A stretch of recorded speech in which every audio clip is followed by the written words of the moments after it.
नमस्कार, बहुत बहुत स्वागत है आपका मनी 9 पर। आप देख रहे हैं हेलो मनी 9। मैं हूं संदीप ग्रोवर। बाजार में आप देखिए जमकर एक्शन देखने को मिल रहा है और एक्शन हो रहा है तेजी की साइड में। आज बाजार ने नया रिकॉर्ड हाई स्तर छुआ है। निफ्टी की जहां तक बात है तो आज 19,567 ये नया रिकॉर्ड हाई है जो कि आज बाजार ने पार किया है। हम लगातार बातचीत कर रहे हैं कई दिनों से कि निफ्टी के लिए 19,500 के ऊपर टिकने में काफी ज्यादा दिक्कतें हो रही हैं। 400 अंकों के आसपास का उछाल आपको बैंक निफ्टी में नजर आएगा और पहली बार इतिहास में सेंसेक्स ने 66,000 का जो स्तर है, 66,000 का जो लेवल है वो आज इंट्राडे में पार किया है। तो दमदार एक्शन मार्केट्स में देखने को मिल रहा है, बावजूद इसके कि हमारे जो महंगाई के आंकड़े आए हैं वो 3 महीने की ऊंचाई पर रहे हैं और पूरा जोश जो मिल रहा है वो दरअसल विदेशी बाजारों से मिल रहा है। यूएस में महंगाई के आंकड़े 2 साल के निचले स्तर पर रहे हैं, उससे यूएस के बाजारों में तेजी देखने को मिली और उसी का जो इंपैक्ट है वो आज भारतीय बाजारों में भी देखने को मिला है। तो रिकॉर्ड हाई पर कैसे रणनीति बनानी चाहिए, इस पर आज हमारा फोकस रहने वाला है। साथ ही साथ आईटी कंपनियों के नतीजे आने शुरू हो चुके हैं। टीसीएस और एचसीएल टेक कल बाजार बंद होने के बाद इन दोनों कंपनियों ने अपने नतीजे घोषित किए हैं। उसके बाद दोनों कंपनियों में तेजी देखने को मिल रही है। तो आईटी एज अ पैक में क्या रणनीति अपनानी चाहिए। एचडीएफसी बैंक एक नई एंटिटी के तौर पर उभर के सामने आए हैं। पहला दिन है जब मर्जर के बाद दोनों कंपनियां एक साथ ट्रेड कर रही हैं, तो वहां पे क्या रणनीति होनी चाहिए, इस पर भी फोकस करेंगे। और आज आपके जितने भी सवालों के जवाब हैं उन्हें देने के लिए हमारे साथ जो खास मेहमान हैं वो हैं मंत्री फिनमार्ट के फाउंडर अरुण मंत्री जी। अरुण जी, आपका बहुत बहुत स्वागत है सर। पहले तो ये जो बाजार में रिकॉर्ड हाइज बनते हुए देखे हैं हमने, 19,500 का लेवल भी आज पार हुआ है, कैसे देख रहे हैं आप ब्लू स्काई जोन में निफ्टी को? देखिए, गुड आफ्टरनून संदीप जी। देखिए, ओवरऑल मार्केट में आज दो चीजों का सहारा काफी नजर आ रहा है। एक तो ग्लोबल मार्केट्स काफी पॉजिटिव है। सेकंड, जो कॉल राइटर्स कल फंसे थे मार्केट में, जो कि वीकली एक्सपायरी के दिन आज जिनकी पोजीशंस कटनी है, उनमें काफी दिक्कत नजर आ रही है। इसी वजह से दोनों ही चीजें मार्केट को नीचे के लेवल पे सपोर्ट कर रहे हैं। अगर 19,500 के ऊपर आज 2 या 2:30 बजे तक भी रह जाता तो और एक लेग ऑफ रैली आपको देखने को मिल सकती है। तो ओवरऑल बुलिश ट्रिगर्स है मार्केट में। बोथ डेरिवेटिव्स और ग्लोबल मार्केट की तरफ से अच्छे ट्रिगर देखने को मिल रहे हैं। जहां तक सपोर्ट की बात है, 19,400 इमीडिएट सपोर्ट मार्केट के लिए बन चुका है। ऊपर में 19,600 620 ये दो लेवल्स मुझे लग रहा है निफ्टी में देखने को मिल सकते हैं। 19,600 19,620 तक के जो लेवल्स हैं वो भी निफ्टी में देखने को मिल सकते हैं। तो दमदार एक्शन आज देख रहे हैं हम मार्केट में देखने को मिला है। सेंसेक्स ने पहली बार पार किया है 66,000 का स्तर, तो उसका जो उत्साह है वो मार्केट में तेजी के रूप में साफ तौर पे देखने को मिला है। एफआईएस की जो बाइंग का इंटरेस्ट है वो भी कहीं ना कहीं मार्केट में उत्साह भर रहा है और आईटी शेयरों के जो नतीजे आए हैं वो कहीं ना कहीं बाजार के लिए एक पॉजिटिव सरप्राइज के तौर पे देखने को मिला है। आज अगर आप तेजी वाले इंडेक्स की बात करेंगे तो आईटी लीडर के तौर पे उभर के सामने आए हैं। सबसे ज्यादा एक्शन जो है वो आईटी एज अ पैक में ही है। 2% की आपको तेजी निफ्टी के आईटी इंडेक्स में नजर आएगी। सर, ये जो टीसीएस के नंबर्स और एचसीएल के जो नंबर आए हैं, एचसीएल टेक के दोनों नंबर्स अगर आप देखें तो बाजार अनुमान से ऑलमोस्ट बेहतर ही देखने को मिले हैं। टीसीएस में तो एक्शन देखने को मिल भी रहा है, 2.5-3% के आसपास की मजबूती हमने देखी है। आपने नंबर्स को कैसे रीड किया है और दोनों शेयरों में अब रणनीति कैसे तैयार करनी चाहिए आईटी एज अ पैक की जहां तक बात है?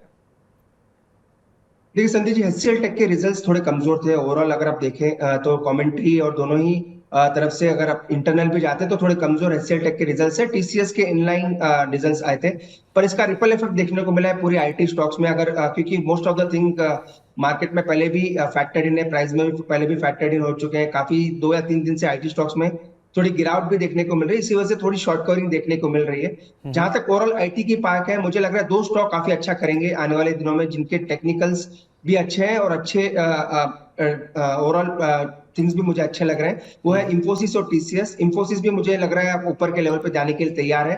प्लस टीसीएस के चूंकि रिजल्ट्स आ चुके हैं, results in line with expectation थे, तो इंफोसिस और टीसीएस ये दोनों ही मुझे लग रहा है आने वाले दिनों में आउट परफॉर्म कर सकते हैं। विप्रो एक ब्लैक हॉर्स हो सकता है। विप्रो में मैं जो वॉच कर रहा हूँ 400 का लेवल का वॉच कर रहा हूँ।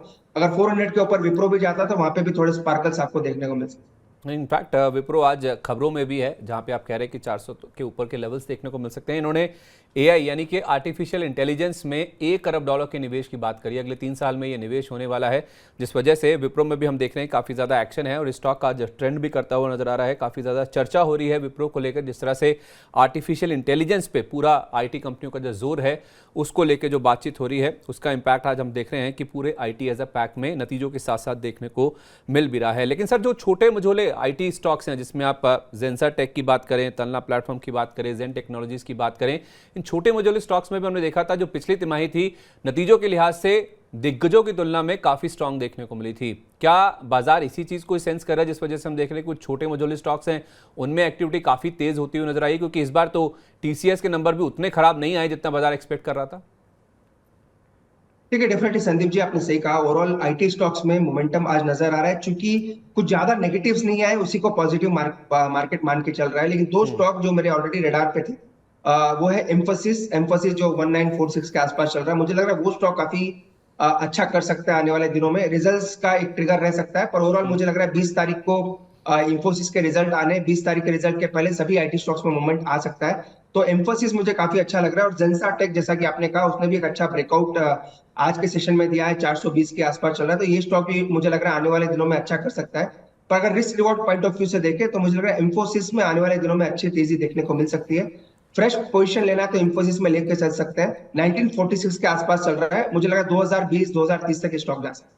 2020-2030 तक के लेवल्स एम्फोसिस में देखने को मिल सकते हैं। ये मिड कैप आईटी कंपनी है और उसके साथ साथ जेंसर टेक पे भी आप नजर रख सकते हैं। आज सर फेडरल बैंक के भी नतीजे आने वाले हैं और नतीजों से पहले हम देख रहे हैं कि 3.5% के आसपास ही कमजोरी फेडरल बैंक के स्टॉक में देखने को मिली है। माना यह जा रहा है कि इस बार भी बैंकिंग एज अ पैक नतीजों को डोमिनेट कर सकता है। हालांकि जो पीएसयू बैंक है, जो सरकारी बैंक है, उनका कॉन्ट्रीब्यूशन मुनाफे की ग्रोथ में ज्यादा देखने को मिल सकता है। तो फेडरल बैंक के चार्ट्स क्या इंडिकेट कर रहे हैं सर? कुछ नंबर्स को लेकर गड़बड़ी हो सकती है, क्या ट्रेड इनिशिएट करना चाहिए नतीजों से पहले? देखिए संदीप जी, अगर प्योरली चार्ट की बात करें तो चार्ट में तो रिवर्सल नजर आ रहा है। नो डाउट रिजल्ट्स अच्छे एक्सपेक्टेड है। ऑलरेडी इन्होंने क्वार्टरली अपडेट भी दिया था, वो भी काफी अच्छा ही दिया था। इसी वजह से स्टॉक में मूवमेंट भी आया था नीचे की तरफ से। पर जहां तक चार्ट की बात है, चार्ट में 135 138 के आसपास स्टिफ रेजिस्टेंस नजर आ रहा है। उसको लेवल्स इजीली निकलते हुए फिलहाल नजर नहीं आ रहे। नो डाउट रिजल्ट्स का ट्रिगर रहेगा। अगर रिजल्ट्स अच्छे आते हैं और रिजल्ट्स मोर देन एक्सपेक्टेशन आते हैं तो ही वो लेवल्स निकलते हुए नजर आएंगे। पर करंटली अगर सीएमपी पे देखें तो मुझे लग रहा है रिवर्सल है, नीचे में 125 तक ये स्टॉक जा सकता है। तो 125 के आसपास मिलता है तो वो अच्छे एक्यूमुलेशन जोन हो सकता है। 125 के आसपास मिले तो वहां पे आप चाहें तो इस स्टॉक को एक्यूमुलेट करके चल सकते हैं। निफ्टी में सर कुछ अगर हम लूजर्स की बात करें फेडरल बैंक के अलावा, तो उसमें एनसीसी एक और स्टॉक है, काफ़ी ज़्यादा ट्रेडर्स का फेवरेट स्टॉक है ये। इसमें भी आज करीब 3% के आसपास ही कमजोरी देखने को मिली है। जिनके पास है सर, क्या कोई चिंता की बात है? कोई इंपॉर्टेंट सपोर्ट लेवल तो नहीं इसने तोड़ा है? देखिए संदीप जी, एक इंपॉर्टेंट रेजिस्टेंस इन्होंने स्टॉक ने जरूर तोड़ा था। 128 129 का लेवल था जो कल के सेशन में देखने को मिला, और जो क्लोजिंग थी वो 134 के आसपास देखने को मिली। सिर्फ एक रिट्रेसमेंट वापस नजर आ रहा है, वापस सपोर्ट्स को रिट्रेस करता हुआ नजर आ रहा है। 129 130 तक वापस स्टॉक नीचे में आ सकता है। स्टॉक काफी बेहतरीन है, टेक्निकल मुझे लग रहा है काफी स्ट्रॉन्ग नजर आ रहा है। ऊपर में 140 के लेवल्स भी पोजिशनल तौर पर नजर आ सकते हैं। तो जिनकी होल्डिंग है डेफिनेटली होल्ड करें। 125 का फाइनल स्टॉप लॉस लगा है। 128 128 129 आता है तो और ऐड भी कर सकते हैं। मुझे लग रहा है स्टॉक धीरे धीरे वापस 140 की तरफ बढ़। ठीक है, 140 की ओर बढ़ रहा है एनसीसी का शेयर। ये राय फिलहाल आपके लिए आ रही है। अगर आपके पास कोई भी सवाल है, आप कोई ट्रेड में फंस गए हैं या कोई भी शेयर के बारे में आप जानकारी लेना चाहते हैं, तो आप हमारा जो व्हाट्सएप नंबर है वो जल्दी से नोट कर लीजिए, 9311121874। आप चाहें तो अपने सवाल हमें व्हाट्सएप के जरिए टाइप करके भेज सकते हैं, या तो आप चाहें तो हमें फ़ोन लाइन के ज़रिए डायरेक्ट कॉल करके भी पूछ सकते हैं कि आपके मन में क्या दुविधा है। और इनफैक्ट आप चाहें तो money9query@tv9.com ही हमारा ईमेल एड्रेस है। आप अपने सवाल हमें ईमेल के ज़रिए भी पहुंचा सकते हैं। कोई भी दुविधा, कोई भी सवाल आपके मन में है शेयर बाज़ार से जुड़ा हुआ, तो आप हम तक पहुंचा सकते हैं। इस बीच कुछ दर्शक हमारे साथ हमारे यूट्यूब पेज पर जुड़ना शुरू हो चुके हैं। उसमें एक हमारे दर्शक हैं एवरीडेट के नाम से, उन्होंने अपना प्रोफाइल बना रखा है। उनको ये जानना है कि पीएफसी में क्या करना चाहिए, क्या पीएफसी को होल्ड करें या उसको फिर बेच दें? पीएफसी को लेकर क्या राय बन रही है सर? चार्ट पैटर्न्स किस तरह के हैं पीएफसी के? संदीप जी, चार्ट तो काफी स्ट्रॉन्ग है। नीचे में 220 218 के आसपास सपोर्ट है। आई डोंट नो इनकी प्राइस क्या है बाइंग की। अगर ये प्राइस बता दे तो और ज्यादा क्लैरिटी से व्यू दे पाता, पर स्टिल अभी भी स्टॉक काफी बेहतरीन है। इसका जो रिवर्सल आएगा 218 के नीचे, अगर ये स्टॉक 218 के नीचे जाएगा तो फर्स्ट साइन ऑफ रिवर्सल देखने को मिलेंगे। इसीलिए स्टॉक को अगर आपने नीचे में बाई किया है या फिर शॉर्ट टर्म के लिए लिया है तो 218 का स्टॉप लॉस रहेगा। ऊपर में मुझे लग रहा है स्टॉक 235 238 तक शॉर्ट टर्म में जा सकता है। 2 दिन से नो डाउट थोड़ी प्रॉफिट बुकिंग है, पर ट्रेंड अभी भी मजबूत है, इसलिए होल्ड करें। 218 के नीचे स्टॉप लॉस लगाएं और 235 का ऊपर में टारगेट। ठीक है, एक स्टॉक है सर सुजलोन का, हमारे एक दर्शक हैं सुभांश, उन्होंने अपना सवाल हमें भेजा है। अब वो जानना चाहते हैं कि सुजलॉन एनर्जी में निवेश करें, अभी कर लें या फिर गिरावट देखने को मिले, क्योंकि इसने 18 रुपये का अपना जो पहला टारगेट है वो हिट किया था। उसके बाद एनालिस्ट 22-23 तक के टारगेट भी इस स्टॉक को लेकर दे रहे थे। अभी क्या राय बन रही है सर सुजलॉन में? ये जो हाल फिलहाल कुछ कंसोलिडेशन, कुछ गिरावट देखने को मिल रही है, क्या इसमें कोई इंपॉर्टेंट सपोर्ट लेवल्स टूटे हैं? क्या इन लेवल्स पे एक्यूमुलेट करना शुरू करें या कोई नीचे में कोई ऐसा इंपॉर्टेंट सपोर्ट लेवल है जहां पे खरीदारी शुरू करनी चाहिए? देखिए संदीप जी, सुजलॉन ऐसे तो कवरेज में नहीं है स्टॉक में। ओवरऑल टेक्निकली भी कभी स्टॉक में राय नहीं देते, यूजुअली अवॉइड ही करते हैं। पर चूंकि क्वेश्चन ऑलरेडी आ चुका है तो डेफिनेटली एक सपोर्ट रेजिस्टेंस मैं जरूर आपको दूंगा। 16 के आसपास इसका इमीडिएट सपोर्ट है, नो डाउट 2 रुपए अभी दूर है उस सपोर्ट के आसपास। बस जिस हिसाब से स्टॉक में मोमेंटम है तो सपोर्ट थोड़ा दूर नजर आ रहा है। तो 16 के आसपास इसका सपोर्ट है। अगर ऊपर में स्टॉक मोमेंटम दिखाता है तो 20 से 21 के लेवल्स भी स्टॉक में देखने को मिल सकते हैं। फ्रेश खरीदारी की राय तो डेफिनेटली नहीं है। अगर किसी के पास होल्डिंग है या किसी ने ऑलरेडी बाई करके रखा है तो 16 का स्टॉप लॉस लगाएं। 16 के नीचे ट्रेंड में रिवर्सल देखने को मिलेगा। ऊपर में अगर स्टॉक मोमेंटम दिखाता है तो 21 तक के लेवल्स देखने को मिल सकते हैं। फ्रेश खरीदारी की राय करंट लेवल्स पे नहीं। तो फ्रेश खरीदारी ना करें इस स्टॉक में। अगर आपके पास होल्डिंग है तो आप 16 रुपये का स्टॉप लॉस लगा के इसे होल्ड कर सकते हैं। 21 रुपये तक की स्टॉक जा सकता है, लेकिन 16 रुपये के लेवल अगर टूट जाते हैं, यानी वो लेवल अगर ब्रेक हो जाते हैं, तो आपको इस स्टॉक से अपनी जो पोजीशन है उसे एग्जिट कर लेना चाहिए। अगर आप होल्ड कर रहे हैं, नई खरीदारी ना करें, ऐसी राय फिलहाल आपके लिए आती हुई दिख रही है। एक हमारे दर्शक हैं परशुराम सिंह, उन्होंने येस बैंक पे अपना सवाल पूछा है। 5000 शेयरों की क्वांटिटी उनके पास है, 16.25 रुपये के भाव पर उन्होंने लिया है। वो कह रहे हैं कि वो 2 साल तक होल्ड कर सकते हैं। इस स्टॉक में क्या करना चाहिए? क्योंकि हाल फिलहाल हमने देखा है कि स्टॉक ने 17 रुपये का जो लेवल है वो भी पार किया था। आज भी 17 रुपये 40 पैसे के आसपास की आधे % की मजबूती के साथ कारोबार होता हुआ नजर आ रहा है। आज स्टॉक ने 18 रुपये का हाई भी छुआ था। तो ये जो हमारे दर्शक हैं उनके पास जो होल्डिंग लेवल है वो 16 रुपये 25 पैसे का है। सर, क्या राय होगी उनके लिए? देखिए Sandeep ji, typical retail by वाला स्टॉक है। यूजुअली सभी के पोर्टफोलियो में आपको मिल जाएगा और यूजुअली मोमेंटम भी काफी साइडवेज होता है स्टॉक में। कोई बड़ा मूवमेंट ऊपर या नीचे की तरफ देखने को नहीं मिलता। एक चीज मैं जरूर कहना चाहूंगा, चूंकि इनका व्यू लॉन्ग टर्म का है, शॉर्ट टर्म का नहीं है, तो इसलिए शॉर्ट टर्म तो टेक्निकल तो मैं आपको बताऊंगा ही, पर फंडामेंटली आपको इस क्वार्टर का रिजल्ट जरूर देखना चाहिए। एसबीआई के साथ इसका रिजल्ट इसके आसपास भी आएगा येस बैंक का, और येस बैंक का क्या स्टांस रहता है इस कंपनी के ऊपर वो भी काफी इंपॉर्टेंट रहेगा देखने के लिए। इसलिए येस बैंक का इस क्वार्टर का रिजल्ट जरूर देखें। अगर ये क्वार्टर का रिजल्ट मजबूत आता है, कमेंट्री अच्छी आती है, तो ये आप लॉन्ग टर्म इन्वेस्टमेंट की सोचें, वरना शॉर्ट टर्म में जो भी मुनाफा आ रहा है उससे निकल जाए। जहां तक लेवल्स की बात है, नीचे में 16 के आसपास, अगेन इसका भी सपोर्ट 16 के आसपास ही नजर आ रहा है। 16 के नीचे जाएगा तो इसका ट्रेंड भी नेगेटिव हो जाएगा। ऊपर में 20 पहला रेजिस्टेंस है, 19 रुपए 50 पैसे से 20 रुपए ये पहला रेजिस्टेंस है। अगर वो निकलता है तो बड़ी तेजी देखने को मिलेगी। तो 2 चीज ये कर सकते हैं, एक तो 16 रुपए का स्टॉप लॉस जरूर लगाएं अपने कॉस्ट के नीचे, और ऊपर में अगर ये मोमेंटम दिखाता है, रिजल्ट्स अच्छे आते हैं, तो 20 से 21 के लेवल्स भी ऊपर में देखने को मिल सकते हैं। तो 20 से 21 के लेवल्स भी येस बैंक में देखने को मिल सकते हैं, लेकिन ध्यान रहे परशुराम जी कि आपको 16 रुपये का स्टॉप लॉस लगा के रखना है। पहली तिमाही के नतीजों को आप बहुत ध्यान से देखिएगा। अगर नतीजों में कुछ मजबूती देखने को मिलती है, मैनेजमेंट की कमेंट्री अच्छी आती है, फिर हो सकता है कि इसमें मोमेंटम बने और ऊपर में 20 रुपये का जो लेवल है बहुत इंपॉर्टेंट है, वो पार हो जाता है तो फिर इसमें नई तेज़ी भी देखने को मिल सकती है। इस बीच हमारे एक दर्शक हैं नेत्रपाल, उन्होंने अपना सवाल भेजा है सर टाटा मोटर्स पे वो जानना चाहते हैं कि क्या स्टॉक को बनाए रखें, यानी कि उनके पास होल्डिंग रखी हुई है। उन्होंने हालांकि अपना जो एंट्री प्राइस है, किस भाव पे उन्होंने खरीदा है, वो तो शेयर नहीं किया है, लेकिन वो जानना चाहते हैं कि क्या इसे होल्ड करें, क्योंकि हाल फिलहाल काफ़ी अच्छी तेज़ी स्टॉक में बनी है। देख सकते हैं, ये दो ट्रिगर है स्टॉक के लिए। एक तो जो जीएलआर के नंबर्स आए थे वो काफी स्ट्रॉन्ग आए थे। सेकंड, जो टाटा टेक्नोलॉजी का आईपीओ आना है, उसमें जो मेजर होल्डिंग है वो टाटा मोटर्स की है, इसलिए स्टॉक में मोमेंटम भी वैसा ही आपको नजर आ रहा है। अगेन इनकी अगर बाइंग नीचे की है तो डेफिनेटली होल्ड करें, पर स्टॉप लॉस जरूर लगाएं। 600 का ट्रेलिंग स्टॉप लॉस लगा लें अगर आपकी नीचे की बाइंग है, क्योंकि ऑलरेडी स्टॉक चल चुका है। सभी measure of the positives stock में है, जैसे कि आईटी के स्टॉक के साथ हुआ। आईटी स्टॉक्स नीचे थे, रिजल्ट्स आने के बाद भी वो रिजल्ट्स खराब आने के बाद भी स्टॉक में गिरावट देखने को नहीं मिली। यही चीज टाटा मोटर्स के साथ भी हो सकती है, क्योंकि स्टॉक ऊपर है, सभी पॉजिटिव्स इसमें ऑलरेडी फैक्टर्ड इन है। तो फ्रेश खरीदारी करंट लेवल पे ना करें, क्योंकि ऊपर के लेवल्स पे है। 600 का ट्रेलिंग स्टॉप लॉस लगाएं। अगर मोमेंटम आता है तो 645 650 मैक्स मुझे स्टॉक ऊपर में जाता हुआ नजर आता है, इसलिए स्टॉक को होल्ड करें। 600 का ट्रेलिंग स्टॉप लॉस जरूर लगाएं। तो क्या 645 650 के आसपास आए तो मुनाफा वसूली कर लें? हाँ डेफिनेटली 645 650 आता है तो वो अच्छे लेवल्स होंगे। एक बार का प्रॉफिट बांध ले, फिर वापस अगर नीचे अगर रिट्रेस होकर स्टॉक मिलता है तो फिर री एंट्री कर सकते हैं। ठीक है, तो ये राय फिलहाल टाटा मोटर्स को लेकर आ रही है। तो नेत्रपाल जी, आपके लिए राय ये है, तो एक तो आप 600 रुपये का स्टॉप लॉस लगा लीजिए और ऊपर में 645 650 इसके ऊपर जाएगा, इसकी गुंजाइश कम नजर आती है। तो ये लेवल्स आ जाएं तो आप अपना मुनाफा बुक कर सकते हैं। फ्रेश खरीदारी की अगर आप सोच रहे हैं तो उससे तो कोई भी दर्शक जो हमें देख पा रहे हैं टाटा मोटर्स के बारे में जानना चाहते हैं तो फ्रेश खरीदारी फिलहाल नहीं करनी चाहिए, क्योंकि 625 रुपये के आसपास ये स्टॉक अवेलेबल है।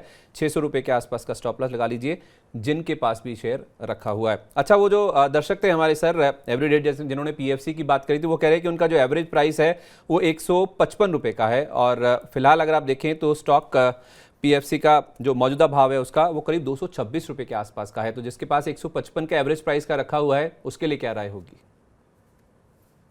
देखिए, फर्स्ट तो इनकी एंट्री काफी शानदार है, वहीं से मोमेंटम भी अच्छा नजर आया। अगर आप ओवरऑल चार्ट भी देखते हैं तो 180 के पास से मोमेंटम काफी स्ट्रांग शुरू हुआ था। स्टिल पेशेंटली वो होल्ड कर रहे हैं। पहली तो चीज उनके लिए बधाई है कि वो स्टॉक को कन्विक्शन के साथ होल्ड कर रहे हैं। सेकेंडली, स्टॉक मजबूत है, जैसे मैंने पहले भी कहा, स्टॉक अभी भी ट्रेंड काफी मजबूत है। पर चूंकि ऑलरेडी चल चुका है तो आपको स्पेसिफिकली प्रॉफिट अपना लॉक करना भी चाहिए, क्योंकि आपने इतने दिन दिए हैं, ऑलमोस्ट 70 से 80 रुपए का गेन भी हो रहा है, तो प्रॉफिट को जरूर लॉक करें। ट्रेलिंग स्टॉप लॉस का मैं राय जरूर दूंगा, 210 का ट्रेलिंग स्टॉप लॉस लगाएं, जाके 50 और 100 डे मूविंग एवरेज का क्लस्टर नजर आ रहा है।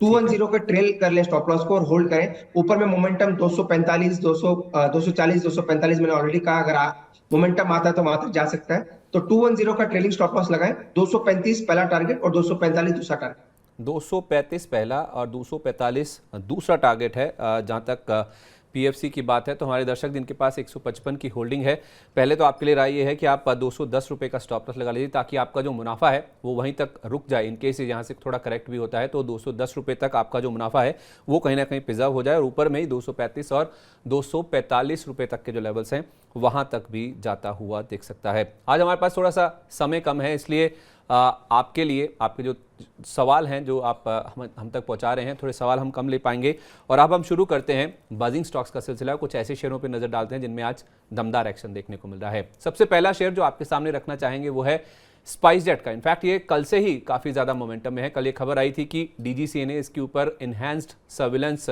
शुरू किया है 3 हफ्ते के लिए, लेकिन आज खबर आ रही है कि प्रमोटर अजय सिंह इस कंपनी में 500 करोड़ रुपए इन्फ्यूज करने के लिए तैयार है। 500 करोड़ रुपए का निवेश करेंगे, किसी भी माध्यम से हो सकता है, जिसमें कन्वर्टेबल वारंट्स या इक्विटी के जरिए हो सकता है। कल जब ये खबर आई थी कि डीजीसीए ने इनके ऊपर निगरानी बढ़ाई है तो शेयर इंटरडे में 12% गिर गया था, लेकिन रिकवरी बहुत शानदार देखने को मिली थी और शेयर 4% की मजबूती लेकर बंद हुआ था। और आज भी अगर आप देखें तो शुरुआती कारोबार में ही 7.5% तक ये स्टॉक उछल गया था, क्योंकि ये जो रकम डालने की बात की जा रही है वो दरअसल इसीलिए है कि ताकि इस कंपनी की जो वित्तीय सिचुएशन है, जो वित्तीय हालात हैं, उसमें सुधार लाया जा सके। तो उसी का जो मोमेंटम है वो स्टॉक में देखने को मिल रहा है। स्पाइसजेट को लेकर सर फंडामेंटली देखा जाए तो इनकी जो वित्तीय हालात है उसको लेकर काफ़ी कंसर्न्स हैं, जिस वजह से प्रमोटर भी पैसा लगाने के लिए तैयार हैं। आपकी क्या राय होगी सर, इसमें क्या उछाल पे निकल जाएं, कोई भी बाउंस मिलता है या फिर फ्रेश खरीदारी के भी कोई इंडिकेटर्स आ रहे हैं? संदीप जी, फ्रेश खरीदारी की तो कोई recommendation short term, long term और मीडियम टर्म तीनों के लिए नहीं है, क्योंकि ट्रेंड नेगेटिव है और स्टॉक न्यूज में काफी रहता है। ओवरऑल एविएशन सेक्टर में मोमेंटम भी अगर आप देखें तो इंडिगो के अलावा किसी भी स्टॉक में अच्छा मोमेंटम नजर भी नहीं आ रहा, तो स्टॉक में फ्रेश खरीदारी की राय नहीं है। पर चूंकि स्टॉक एराटिक मूवमेंट दे रहा है, अगर आप पिछले 3-4 दिन का ही चार्ट देखते हैं तो नीचे में 27 का लो भी स्टॉक ने छुआ था और ऊपर में 33 का हाई भी छुआ था। तो ऑलमोस्ट 6 रुपए का मूवमेंट आ गया, जो कि 15 से 20% का मूवमेंट 4 दिन में देखने को मिल रहा है। तो ऐसे स्टॉक में ना रहे जहाँ पे मोमेंटम काफी एराटिक है। पर जिनकी होल्डिंग ऑलरेडी है, अगर मैं मान के चल रहा हूँ, जिनकी होल्डिंग ऑलरेडी अगर रहेगी तो 30 रुपए का स्टॉप लॉस जरूर लगाएं। 30 के नीचे इसका मोमेंटम काफी फिजल आउट हो सकता है। तो एग्जिस्टिंग होल्डिंग जिसकी है, हराई यही रहेगी, 30 का स्टॉप लॉस लगाएं। फ्रेश खरीदारी ना करें। अगर ऊपर में मोमेंटम आता है तो जो भी मोमेंटम में आता है उससे निकल जाए, कोई फ्रेश खरीदारी करंट लेवल से भी नहीं। सेल ऑन राइस, किसी भी उछाल में अगर आपको स्टॉक मिले तो आपको बेच के ही चलना है। जिनके पास है वो 30 रुपये के आसपास का स्टॉप लॉस लगा के इसे होल्ड कर सकते हैं। कोई फ्रेश खरीदारी के इंडिकेटर्स तो फिलहाल कोई इंडिकेशन इसमें नहीं देखने को मिल रहा है।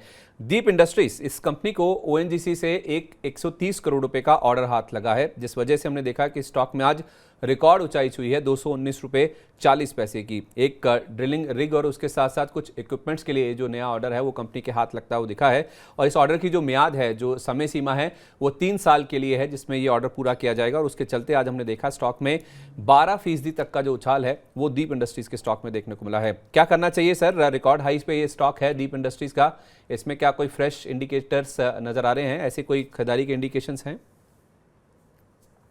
ठीक है संदीप जी, पहले तो डिस्क्लेमर दे दूं, ये हमारे स्टॉक रेडार पे है और काफी बार ट्रेडिंग रिकमेंडेशन भी इसमें दी थी। ओवरऑल स्टॉक काफी मजबूत है। अगर आप ओवरऑल ट्रेंड देखिए 190 के उस ऊपर इसमें बड़ा ब्रेकआउट आया था और वहीं से मोमेंटम भी अच्छा नजर आ रहा है। तो स्टॉक अभी भी होल्ड की रहा है। मुझे लग रहा है थोड़ा रिट्रेसमेंट और हो सकता है, वापस आपको 202 201 के लेवल्स भी नीचे में देखने को मिल सकते हैं। और ओवरऑल ट्रेंड पॉजिटिव है, मुझे लग रहा है वापस ये स्टॉक ऊपर में 220 तक के लेवल छू सकता है। अगर आप थोड़ा रुक सकते हैं, पोजिशनल व्यू रख सकते हैं, तो एग्जिस्टिंग स्टॉक को होल्ड करें। 198 का स्टॉप लॉस लगाएं और ऊपर में मुझे लग रहा है अगर स्टॉक मोमेंटम आता है तो 220 225 तक के लेवल्स भी वापस छू सकता है। तो ट्रेंड पॉजिटिव है, लॉन्ग टर्म डेफिनेटली होल्ड कर सकते हैं। शॉर्ट टर्म के लिए लिया है तो 198 के नीचे स्टॉप लॉस जरूर लगाएं।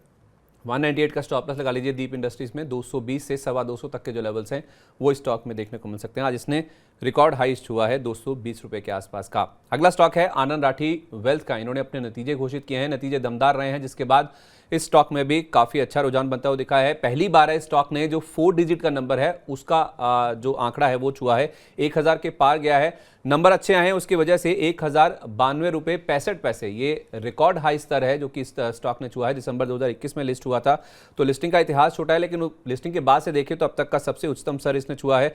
मुनाफा 32.5% बढ़कर 53 करोड़ रुपए पहुंच गया। आय में भी करीब 33% के आसपास की ग्रोथ आई है, 178 करोड़ रुपए के आसपास देखने को मिली है। इंटरडे में शेयर में हमने 17% तक का उछाल देखा था। हालांकि हायर लेवल से थोड़ा सा हल्का हुआ है स्टॉक, अभी करीब 8% के आसपास की मजबूती है। आनंद राठी वेल्थ में सर हायर लेवल से कुछ मुनाफा वसूली हुई है, क्या ऐसा ही इंडिकेशन है कि अभी रुकना चाहिए और नीचे आ सकता है, या ये अच्छा मौका है जो मुनाफा वसूली हो गई है इस स्टॉक में एंट्री करने के लिए? देखिए संदीप जी, ओवरऑल ट्रेंड मजबूत है। नीचे में 900 के लेवल के ऊपर ब्रेकआउट आया, ऑलमोस्ट 1070 के आसपास का हाई है। तो मुझे लगा थोड़ा रिट्रेसमेंट हो सकता है, 1000 के नीचे भी मिलता है या 980 970 के पास मिलता है तो वो अच्छे लेवल्स होंगे बाई करने के लिए। तो स्टॉक अच्छे रिजल्ट्स भी अच्छे आए तो 30 से 40 रुपए गिरावट आती है तो ही बाई करें। फ्रेश खरीदारी अभी नहीं करें क्योंकि ऑलरेडी स्टॉक में मोमेंटम आ चुका है। 980 970 के पास मिलता है तो अच्छी एंट्री कर सकते हैं। ओके, क्या आपने स्टॉप लॉस बताया सर इसमें? ठीक है, स्टॉप लॉस अगर बाई करना है तो 970-80 अच्छे लेवल रहेंगे। स्टॉप लॉस रहेगा 950 के नीचे जहां से ब्रेकआउट शुरू हुआ है, तो 950 का स्टॉप लॉस लगाएं। एंट्री 20 से 30 रुपए नीचे करें। 980 एक काफी अच्छे लेवल्स हो गए एंट्री। 970 980 इन लेवल्स पे मिले तो आप 950 रुपए का स्टॉप लॉस लगा के आनंद राठी में खरीदारी करने की कोशिश कर सकते हैं। पतंजलि फूड्स, इसको लेके भी सर आप अपने जो चार्ट पैटर्न है वो तैयार कर लीजिए। ओएफएस के जरिए प्रमोटर्स ने 9% हिस्सा बेचने की जो घोषणा है वो की है। कुल मिला के प्रमोटर ग्रुप की बात करें तो करीब 81% के आसपास की हिस्सेदारी। दूसरी बार है जब ये कंपनी ओएफएस ला रही है। सेबी के जो नियम है उनको पूरा करने के लिए 1000 रुपये इसका जो फ्लोर प्राइस है वो तय किया गया है। कल की क्लोजिंग अगर हम देखें बुधवार की तो वो 1228 रुपये के आसपास की थी, तो वहाँ से करीब 225 रुपये के आसपास के डिस्काउंट पे जो फ्लोर प्राइस है वो तय किया गया। और यही कारण है कि आज स्टॉक खुला ही 5% के निचले सर्किट पे है। तो क्या राय होगी सर, अब निचले सर्किट पे है तो कोई खरीदारी के इंडिकेशंस या ओएफएस में पैसा लगाने की कोई राय आपकी ओर से, और जिनके पास है उनके लिए भी बताइएगा। देखिए संदीप जी, ओवरऑल वैसे तो ये 1050 तक नीचे वापस रुकने वाला नहीं लग रहा। 1050 तक मुझे लग रहा है स्टॉक आ जाना चाहिए धीरे धीरे। जिस हिसाब से ओएफएस का प्राइस ही 1000 चेंज रुपीस के आसपास है, 1050 तक के वापस लेवल्स मुझे लग रहा है स्टॉक में देखने को मिलेंगे। फ्रेश खरीदारी नहीं है, नहीं राय नहीं है, क्योंकि अगेन ये स्टॉक भी T2T सेगमेंट में है और काफी मोमेंटम काफी ऊपर नीचे दोनों ही तरफ से होता है। तो फ्रेश खरीदारी की राय नहीं है। ओएफएस में भी लगाने की फिलहाल कोई राय नहीं रहेगी। एग्जिस्टिंग होल्डिंग है तो डेफिनेटली जैसे ही सर्किट खुलता है वहां पे अगर मुनाफे में है तो निकल जाना ही चाहिए, क्योंकि स्टॉक में जो है ड्राई वॉल्यूम्स होते हैं, वॉल्यूम्स कभी कभी बढ़ जाते हैं फिर अगेन ड्राई हो जाते हैं। तो फ्रेश खरीदारी की राय तो नहीं है।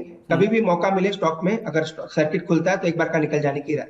और जिसके पास नहीं है सर, ओएफएस का दाम लुक्रेटिव है, 1000 रुपये के आसपास एंट्री करना सही है ये जो ओएफएस का प्राइस है? देखिए, ये जो ओएफएस आ रहा है संदीप जी, रेगुलेटरी रिक्वायरमेंट की वजह से आ रहा है। प्रमोटर्स को रेगुलेटर्स ने यही कहा था कि अपनी पोजीशंस को हल्की करें। तो 1000 के आसपास मिलता है, उसके नीचे मिलता है तो हो सकता है वहां पे एक ट्रेडिंग बेट के हिसाब से ले सकते हैं। इन्वेस्टमेंट की राय नहीं है, क्योंकि अगेन मैंने कहा ये स्टॉक न्यूज में भी काफी रहता है और ऊपर नीचे दोनों के मोमेंटम काफी फास्ट देता है। तो इसीलिए इन्वेस्टमेंट की राय नहीं है। ट्रेडिंग पर्सपेक्टिव के लेना है तो 1000 के आसपास अपनी एंट्री कर सकते हैं। ठीक है, रिटेल निवेशकों के लिए ये ओएफएस कल खुलेगा, इसीलिए मैंने सर आपसे ये सवाल पूछा है। और अरुण जी हमें कह रहे हैं कि ट्रेडिंग के लिए आप चाहें तो इसे खरीद सकते हैं, कोई निवेश करने की राय तो नहीं होगी। 1000 रुपये, क्योंकि 1228 रुपये की कल की क्लोजिंग है, तो उस लिहाज से 1000 रुपये पे अगर आपको मिलता है तो कुछ ट्रेडिंग बाउंस आपको मिल सकता है। उस ट्रेडिंग बाउंस के लिए आप चाहें तो पतंजलि फूड्स में अपनी पोजीशन बना सकते हैं, लेकिन निवेश नहीं करना है, ये राय आपके लिए आती हुई दिख रही है। हिंडाल्को अगला स्टॉक है जहां पे आज हमने मोमेंटम बनता हुआ दिखा है। इनके कुछ लैंड को लेकर खबरें आई हैं कि इन्होंने लैंड सेल किया है। कलवा महाराष्ट्र में इन्होंने अपनी जो ज़मीन है उसको बेचने का जो प्रस्ताव है उसकी बोर्ड ने मंजूरी दे दी है। 595 करोड़ रुपए ये साइज़ है इस डील का, जिसमें ये लैंड बिक्री यानी कि ज़मीन की बिक्री की घोषणा की गई है। कई चरणों में ये बिक्री होगी, जिसमें 15 महीने में ये सौदा पूरा किए जाने की बात की जा रही है। और जो सौदा हुआ है वो सेंचुरी टेक्सटाइल, उनकी एक सहयोगी कंपनी, एक सब्सिडरी कंपनी है जिसके साथ ये डील होने जा रही है। और इस डील चलते ही 3.5% के आसपास की जो मजबूती है वो हमने आज हिंडाल्को की स्टॉक में देखी है। हालांकि स्टॉक अपने जो 52 वीक हाई है सर उससे तो दूर ट्रेड कर रहा है, लेकिन आज का जो मोमेंटम बना है 438 रुपये के आसपास, हिंडाल्को में क्या राय होगी? संदीप जी, दो ट्रिगर हैं जो आज मेटल स्टॉक्स में अच्छे नजर आ रहे हैं। एक तो हिंडाल्को में तो उनका इंटर सब्सिडरी ट्रांसफर जो हुआ है वो एक पॉजिटिव न्यूज है। सेकंड जो है वो डॉलर इंडेक्स में जो गिरावट आई है प्लस रुपी में जो अप्रिसिएशन मिला है, इसी वजह से मेटल्स में थोड़ी अच्छी मोमेंटम नजर आ रही है। और हिंडाल्को मेरा स्टॉक आज सुबह से ही ये स्टॉक रेडार पे और अच्छे ब्रेकआउट के साथ ट्रेड कर रहा है। ये स्टॉक मुझे लग रहा है 450 460 के लेवल्स भी ऊपर में दिखा सकता है, तो स्टॉक डेफिनेटली होल्ड करके चल सकते हैं। फ्रेश खरीदारी करना है चाहे वो भी कर सकते हैं। स्टॉप लॉस लगाना चाहिए 425 के नीचे। मुझे लग रहा है स्टॉक 450 460 के लेवल शॉर्ट टर्म में दिखा सकता है। ठीक है, शॉर्ट टर्म में हो सकता है कि इसमें 450 से 460 तक के जो लेवल्स हैं वो भी देखने को मिल सकते हैं। 425 रुपये के आसपास का आपको हिंडाल्को में लगाना है स्टॉप लॉस। स्टॉक फिलहाल करीब 428 रुपये के आसपास ट्रेड कर रहा है। अगला शेयर है 5 पैसा कैपिटल का। यहाँ पे भी नतीजों का जो इम्पैक्ट है वो स्टॉक में आता हुआ दिखा है। 44 रुपये 30 पैसे ये शेयर ने आज अपना जो 52 वीक हाई लेवल है वो टच किया है। माफ़ कीजिएगा, 444 रुपये 30 पैसे ये इसका जो 52 वीक हाई लेवल है वो इस शेयर ने आज टच किया है। मुनाफा इनका ऑलमोस्ट डबल हुआ है, 96% के आसपास की ग्रोथ आई है। 14.5 करोड़ रुपए के आसपास के नंबर आए हैं। हालांकि आय महज आधा फीसदी के आसपास की बढ़ी है। जो मुनाफा बढ़ा है उसमें खर्चों में कमी का जो ट्रिगर है वो कहीं ना कहीं प्ले आउट हुआ है। इनके जो कुल खर्च हैं उसमें 11% के आसपास की कमी आई, जिससे मुनाफे का सपोर्ट मिला है। और शेयर आज 6.5% उछला है, 444 रुपये 30 पैसे ये इसका आज का इंटरडे हाई है जो कि स्टॉक में देखने को मिला है। और फिलहाल करीब 428 रुपये के आसपास के लेवल देखने को मिल रहे हैं। तो 5 पैसा कैपिटल सर, इसमें क्या करना होगा? हायर लेवल से थोड़ा सा रिट्रेस हुआ है, क्या इसमें फ्रेश खरीदारी कर सकते हैं? और जिनके पास है उनके लिए क्या राय होगी? संदीप जी, ओवरऑल टेक्निकल देखते हैं तो 450 के आसपास मुझे लग रहा है स्टॉक अटकता हुआ नजर आ रहा है। 450 460 के आसपास एक गैप लेवल है, वहां पे हो सकता है स्टॉक में थोड़ी आपको गिरावट देखने को मिले, पर ट्रेंड अभी भी पॉजिटिव है। नीचे में वापस स्टॉक अगर 10 से 15 रुपए गिरता है, 415 410 के आसपास मिलता है तो अच्छे लेवल्स हो गए बाई करने के लिए। स्टॉक में चूंकि मोमेंटम काफी ऑलरेडी आ चुका है तो ट्रेडिंग पर्सपेक्टिव से लें, इन्वेस्टमेंट पर्सपेक्टिव से थोड़ा अवॉइड करें। 415 के पास 420 के पास मिलता है तो बाई करें। 410 का स्टॉप लॉस लगाएं। 445 मुझे लग रहा है ऊपर में स्टॉक धीरे धीरे अगर मार्केट में सस्टेनेबिलिटी आती है तो 445 तक ऊपर में स्टॉक जा सकता है। 445 तक 5 पैसा कैपिटल का शेयर जो है वो ऊपर में जाता हुआ नजर आ सकता है।